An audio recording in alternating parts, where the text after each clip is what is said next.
The glow of my laptop screen faded to black at 11:47 p.m. One moment I was going over my portfolio for tomorrow's Technova interview. The next I was staring at a void, a single line of text glaring back. System files corrupted. Unable to retrieve any data, my fingers froze. Above the keyboard. This couldn't be happening. Not tonight. Not 12 hours before the interview. That could define my future. No, no, no, I murmured, panic rising, trying to reboot. Nothing. The laptop was entirely wiped. Struggling, I spun around to find my father in the doorway, arms folded, that familiar smirk, playing across his face, the one he wore when victory was his. What did you do? My voice cracked. Women can't code, he said flatly. Stop making fools of us. I did you a favor. You destroyed my portfolio. 3 years of work, your little hobby projects. He shrugged. Trust me, Arya. No serious tech company would hire a woman who thinks she belongs with the men. You're wasting everyone's time. My mother appeared beside him, nodding in approval. Tech is for real men, like your brother. Maybe now you'll focus on a nice marketing job. Something suitable. My brother Kevin, who'd earned a computer science degree with Dad's full backing, landed a startup job that failed in 6 months. Now sold insurance and called himself an entrepreneur. Couldn't code a hello world if his life depended on it. That portfolio had everything, I said, voice trembling. My machine learning projects, the app with 50,000 downloads, my open source contributions, the tools. Little girl toys, Dad cut in. The interviewer would have laughed you out of the room. I saved you from humiliation. You sabotaged me. I parented you, he corrected. Something I should have done years ago, back when you started this ridiculous phase. Women in tech are token hires, nothing more. You want to be the token female on a team of men who earned it. I have merit. I graduated summa cum laude. I won 3 hackathons. Microsoft offered me an internship I turned down to chase the startup dream. Mom added, see? You make poor choices. We're protecting you from yourself. They left me there, staring at the dead laptop, satisfied they'd rescued me from my own ambition. They had no idea what I'd backed up, but they were about to find out what women in tech really are. We're not just coders, we're problem solvers, and we always have backups. I waited until their bedroom door clicked shut, then pulled out my phone. My hands were steady now. Rage had replaced despair. 3 years of their tech sabotage had taught me one thing.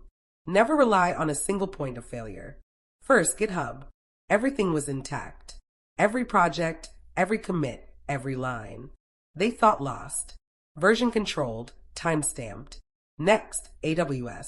My live applications were still running. Metrics. Tracking. User data streaming. The app they called a toy had processed 10,000 transactions this week alone. Then Google Drive. Screenshots of every achievement, certificate, recommendation, including Professor Martinez's note calling me the most talented programmer he'd taught in 20 years. Finally, the crown jewel, my backup laptop, safely hidden at my friend Ko's apartment, because I'd learned the hard way nothing in this house was safe. Exactly like the one Dad had erased, updated just yesterday, but I wasn't finished. Oh no. If they wanted to play dirty, I was about to show them what a woman who could code was truly capable of. I opened my security app, the one I'd created after Dad accidentally wiped my junior year project. For 2 years, it had quietly tracked every login on my devices, every file accessed, every deletion. And there it was, 10:32 p.m. Dad's account signing into my laptop using a password he shouldn't have known. I knew he had figured it out. A methodical deletion of folders, installation of a virus designed to corrupt. Every action recorded, every step traceable. But the real gem? The keylogger I had installed on the family computer after Mom lost my scholarship applications. It had captured something priceless. An email from Dad to his boss, sent from the family PC just 3 hours ago. Need to leave early tomorrow for golf. We'll say I'm in client meetings. Another email from 2 weeks prior. Expense report attached for the Vegas conference, the same conference he had actually spent in Atlantic City with his college friends. And the crown jewel. Don't worry about the Henderson account discrepancies.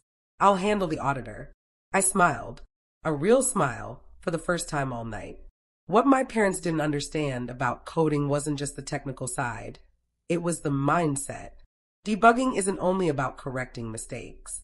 It's about analyzing systems, spotting vulnerabilities, exploiting weak points, and I had just uncovered theirs. I worked through the night, but not to restore my portfolio that was already secure. Instead, I created something new. A sleek website, clean design, professional layout, exactly like the polished portfolio sites they'd expect from a real developer. But this one came with a twist. At 6 a.m., I sent an email to Dad's entire company directory, CCing the board of directors and even the SEC compliance officer. Subject: System Security Demonstration by Arya Chin. Dear Tech Corp Leadership, as an aspiring cybersecurity professional, I have identified several critical vulnerabilities in your corporate security infrastructure. As a demonstration, I have compiled evidence of internal policy violations that your current systems failed to detect. Please find attached documented instances of expense fraud, time theft, and potential financial irregularities within your organization. This information was obtained through publicly available means and basic security oversights. Consider this my application for your cybersecurity internship program. A company that allows such vulnerabilities clearly needs someone who understands how real hackers think. The full report is available at www.ricenode.com/tetraparius.com/techcorp-vulnerabilities. Best regards, Arya Chin, Future Security Engineer. PS Password 123 is not a secure password for executive accounts. Then I dressed in my best interview outfit, grabbed my backup laptop, and made my way to the kitchen. Mom was making breakfast, humming smugly. You're up early, she remarked. Finally realized we were right. Ready to apologize. I was just preparing for my interview. She laughed. Interview? What interview? You don't have a portfolio, no projects, nothing to show them. We'll see, I replied. 20 minutes later, Dad stormed in, phone in hand, face flushed red. What did you do? I demonstrated my coding skills, I said calmly. You claimed women can't code. You proved them wrong. You hacked my company email. No, I discovered your password was your birthday. That's not hacking. That's just terrible security. Also, expense fraud is a felony. He was speechless. A first. Oh, and Technova called, I added. They saw my website. They're especially interested in my security work. Apparently, they've been searching for someone who thinks outside the box. That's not coding. Mom screeched. That's social engineering, system analysis, vulnerability assessment, all critical tech skills. But of course you wouldn't know, since tech is only for real men. Take it down, Dad demanded. I can't. It's blockchain verified and distributed across multiple servers. Immutable, permanent, kind of like your fraud. I'll sue you for what? For reporting crimes. And anyway, with what money? Your accounts are probably frozen by now. The SEC moves fast when evidence is gift-wrapped. Kevin chose that moment to walk in, still in pajamas at 28 years old. What's all the commotion? Your sister destroyed the family, Mom wailed. Your sister just showed why companies need ethical hackers, I corrected. By the way, Kevin, I added, that dating profile where you claim to be a senior software engineer at Google? Might want to update that. Fraud seems hereditary, apparently. My phone buzzed. The Technova recruiter. Hello? Yes, this is Arya. Oh, you saw the website? Thank you. Yes. I can discuss my security findings. Actually, I'm free now. The interview, you want to skip straight to the final round? I'll be there in 30 minutes. I hung up and glanced at my family. My father, who tried to crush my dreams because of my gender. My mother, who reinforced every stereotype. My brother, who was handed everything and accomplished nothing. You think you're so smart, Dad, he hissed. One lucky break doesn't make you a coder. No, I agreed. But the recommendation letter from Professor Martinez does. The 3 hackathon wins do. The app with 50,000 active users does. The internship offer from Microsoft that I turned down does. And now the fact that I just exposed a Fortune 500 company's security flaws before breakfast? That definitely does. This isn't over, he threatened. You're right. It's just beginning. Every company you apply to after you're fired, they'll Google you and find my website. Every job Kevin pretends to have, I'll verify. Every lie you tell about me being a diversity hire, I'll counter with facts. Were your parents? No. You're two people who share my DNA and tried to sabotage my career because you couldn't handle a woman being better at something than your son. I grabbed my backup laptop and headed for the door. Wait, Mom called after me. If you get the job, you're going to take down the website. I paused and turned back. Women can't code, she reminded me. Right. So apparently, I couldn't possibly handle the takedown either. The interview went better than I'd dared to hope. They didn't just offer me the position. They handed me a senior role. My security demo had impressed them, sure, but what really sealed the deal was my portfolio, the one Dad thought he'd destroyed. Most juniors would have panicked, the lead engineer remarked. But you took what could have been a malicious attack and turned it into an opportunity. That's exactly the mindset we need. Plus, the CEO chimed in, anyone who can build what you built under that level of family sabotage, that's resilience we want on our team. I accepted immediately. The pay was double anything Kevin had ever earned. Benefits included ongoing education, and 40% of the team were women. Not exactly the boys' club Dad had warned me about. By the time I got home, chaos had taken over the house. Dad had been suspended pending an investigation. Mom's friends were buzzing after seeing the website. Kevin got a cease and desist from Google for falsifying his employment. Are you happy? Mom demanded. You've ruined everything. Honestly, I'm thrilled, I said. I landed my dream job at a company that values talent over chromosomes with a boss who judges potential, not gender. So yes, I'm happy. And family loyalty, she pressed. What about it? I asked. You were loyal to Kevin. You believed in him, backed him, funded him. Where did it get you? Meanwhile, you tried to destroy me, and I still came out on top. Maybe you bet on the wrong person. You'll regret this, Dad muttered.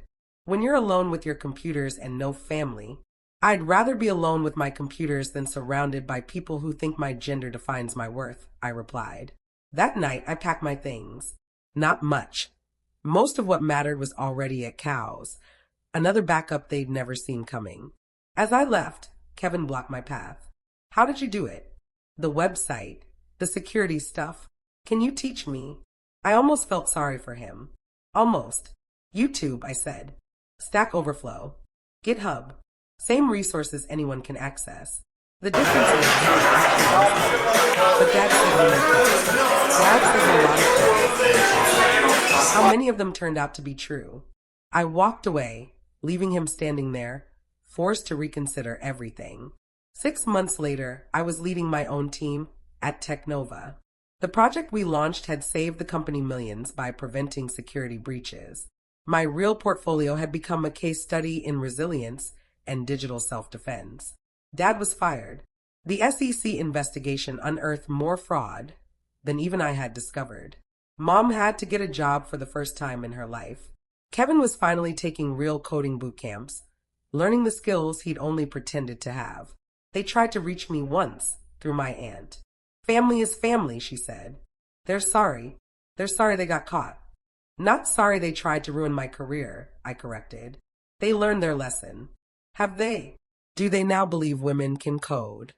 Or are they just sorry this particular woman could? She didn't answer. The truth is, I don't need their approval anymore. I have colleagues who respect my skills, men who look up to me, and young women who were told they couldn't code, just like I once was. A portfolio that speaks louder than any gendered assumption. They deleted my files, thinking they could erase my future. Instead, they taught me the most valuable lesson in tech. Always back up your files, your plans, and your worth. And never, ever trust anyone who says women can't code, because we do. We do it. And sometimes we do it better than the men who think chromosomes determine ability. My name is Arya Chin. I'm a senior security engineer at one of the fastest growing tech companies in the world. I speak at conferences, contribute to major open source projects, and mentor young women in STEM. And yes, I can code.